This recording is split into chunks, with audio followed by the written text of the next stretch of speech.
જીવન અને મરણ બંને એકબીજા સાથે જોડાયેલા છે. Every step of life is towards death.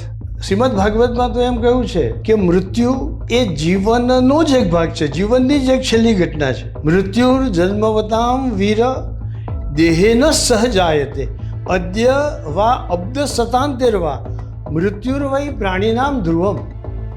એટલે કે વસુદેવજી કંસને કહે છે કે મૃત્યુ એ તો દરેક મનુષ્યને એના દેહની સાથે જ પ્રાપ્ત થયેલું છે. જ્યારે દેહ ઉત્પન્ન થયો ત્યારે મૃત્યુ પણ ઉત્પન્ન થઈ ગયું. એવું નથી કે પાછળથી આવે છે, દેહની સાથે જ જન્મે છે. એ રાહ જોતું હોય છે, જ્યાં સુધી એણે જીવવાનું હોય છે ત્યાં સુધી એ રાહ જોતું હોય છે. એનું આયુષ્ય પૂરું થાય ત્યારે એ પ્રગટ થાય છે.